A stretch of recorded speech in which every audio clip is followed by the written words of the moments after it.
all investing really is the ability to delay gratification, the ability to make a sacrifice now for a small sacrifice today to get more benefits in the future. And I remember in college when people said, "Why do you work so hard? Like, don't you want to have any fun?" And I said, "I love fun. I love fun more than you do. That's why I work so hard because you're going to have fun for 4 years and suffer for the rest of your life. I'm going to suffer for or work hard for 4 years and then have fun for the rest of my life." So ultimately, it's about your decisions, how you organize your approach. Do you understand what I'm saying? So if you love your kids and grandkids, go ahead and start investing for them right now. Go ahead and just get that portfolio open, set up that trust, make it happen. The ticker symbol for GE Vernova. Let me dig it up. I think I want to say it's GEV, but I could be wrong. But I am gonna dollar cost average that one in because that one's just, ooh, that one looks good. GEV, yeah, GEV, GE Vernova, yeah, that company. It's up though. It's up 7% this month. Year to date, I think it's up 100%. So you're gonna pay a premium. I wish I could have talked to you guys about it a year ago. I should, because I knew about the company back then. I just didn't bring it up in class or anything. But there's other opportunities out there, and I think GE Vernova is just. What's funny is GE is one of those companies where I wish I had thought about it a little bit more because I still remember about 5 years ago, I met a guy who had a campaign called Buy GE.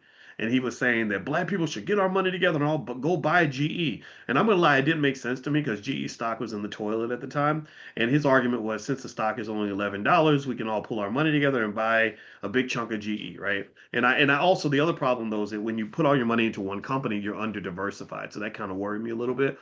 But I look at that now and I'm like, I think he might have been right. I think I got that wrong. Because now, literally, a person who dollar cost averaged it into GE when it was at its lowest would have an insane amount of money right now. So again, that's the dilemma of investing. Some things you get right, some things you get wrong. And how do I ignore the high PE ratio? That's really what's fascinating about it, Ricardo, is that a lot of experts say despite the high PE ratio, that doesn't even come close to the amount of productivity that you're going to get through artificial intelligence. And also, GE Vernova has a massive, massive backlog of orders going out like 5 or 10 years. Like they literally are busy until like the year 2033 or something. Like it's kind of crazy. So that's one of the things that's leading people to say, okay, I want to put some money here. But maybe if the P ratio does bother you, and I don't blame you if it does, then maybe you wait a little while and wait for a dip and maybe jump in then. I'm not telling you what to do. I do not give investing advice, so I want to make that clear. I hope everybody understands. All right. So one more thing I'll mention quickly is I put together something to give us a training camp for generational wealth. I did this for our Dr. Boyce deep dives, and it's called a generational wealth simulator. And what I did with the simulator is set it up where it's a little bit like a contest where everybody gets $100,000.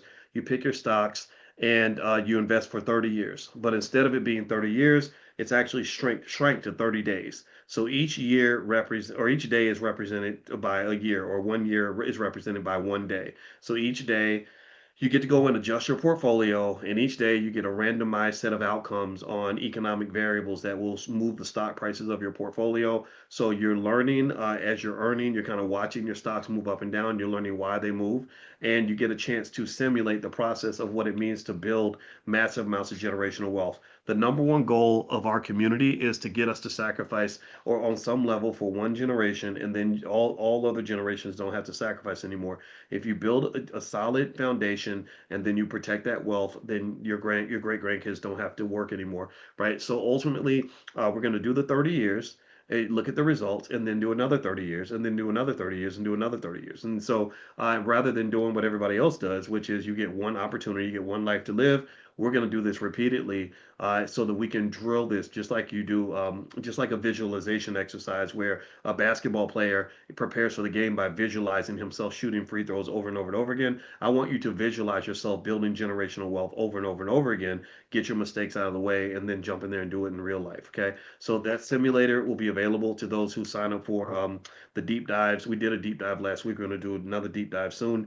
Make sure if you join the Powernomics training, I'll send you a link and you can join that as well. So if you go to my Instagram, which is Dr. Boyce Finance, put the word great or greatness under any post.